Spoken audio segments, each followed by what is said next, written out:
Hey, it's Aaron from GameEnthus.com, and this one is about shape counters. Shape counters is a very family-friendly gin rummy-esque kind of game where you're working with numbers and shapes and colors, things like that, to create runs and sets, all that type of stuff. Let me show you how it works. In shape counters, players are going to have the numbers 1 through 12 in various colors and shapes, which I do like because if you are someone who has color perception issues, you can go ahead and look at these shapes as opposed to the colors. So you have hearts, diamonds, triangles, squares, circles, and candy, bow tie, whatever you want it to be. Those are going to be 1 through 12. You're also going to have several special cards like draw 2, draw 3, skip, play a specific color or shape, reverse, meaning you reverse the turn order, trade a card, a wild number, and a wild shape.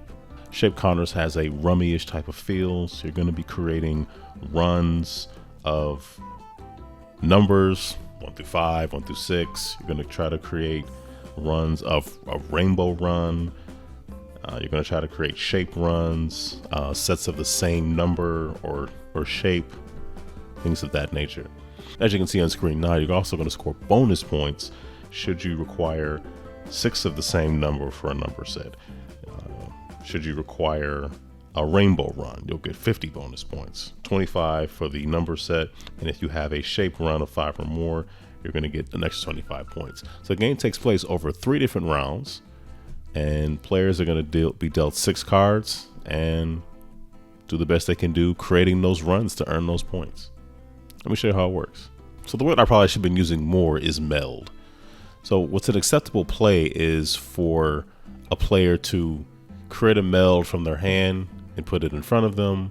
Acceptable play would be to add a card that you just drew or from your hand to a meld that's already down on the table. Okay, one of the first things the starting player would do is they would take the top card from the deck on the first turn and put it down to start the discard pile. The starting player has options. The starting player can take 3 cards from the discard pile. If there happen to be less than 3, you take what's there, or take the top card from the deck here. I have a 1, a 2, a 5, a 12, a red 7, and an 11.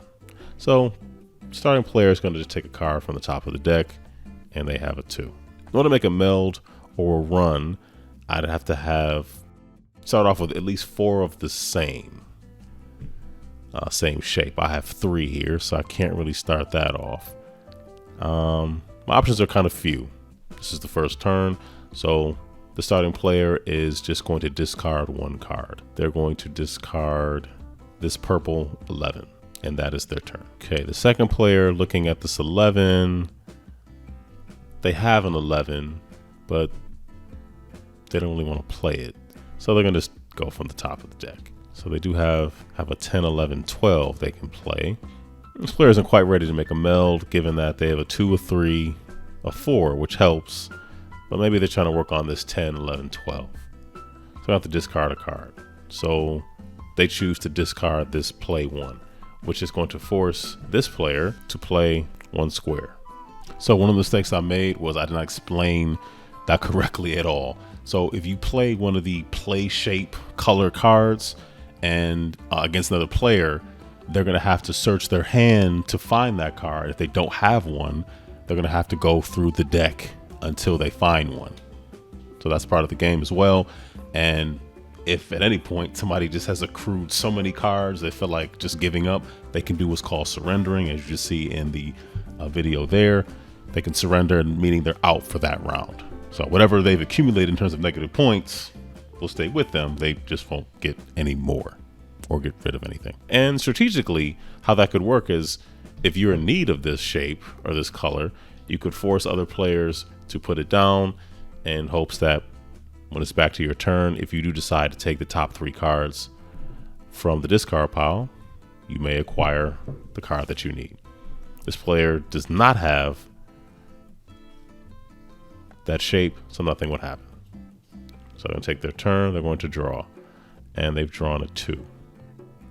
Now, they do have 3 2s, so they're going to put those 3 2s down. and then I have to discard a card. So then discard this red 7. So let's say player 1 on this side discarded their last card. They would tally up their score. So their total score would be 50 based on the face value of all the cards they have laid out here and the melds that they put together. Wild cards are worth 0 in terms of points, but they do help you to create runs or melds to try to win the game. Over here to the second player. Second player actually got 56 based on the face value of the cards that they have. Unfortunately, they had 2 cards left in their hand, and that counts against them. So a number of cards are worth 5 points if they're still in your hand at the end of a round, and 3. So that's 8 points. So they had 56, they had 50. 56 minus 8 though is 48, and player 1 over here had 50. So right now player 1 will be winning by 2 points. At that point, you would put the discard back into the main deck, shuffle it back up, till everybody's 6 cards, and round 2 will begin. And that is how shape counters essentially plays. Okay, so that was shape counters. As I mentioned before, the rummy part. Not rummy. Maybe for folks who are a little new to the gaming hobby, children perhaps, probably leaning a lot towards children, shape counters might be something that you're interested in picking up. If you want to introduce somebody to some card games that are a little more involved than Uno, but nothing really too complicated, right in that sort of sweet spot. There's a link in the description to the Kickstarter, and you can go ahead and support shape counters. That's going to do it for me. Thank you for watching. Take care, stay safe, and be blessed.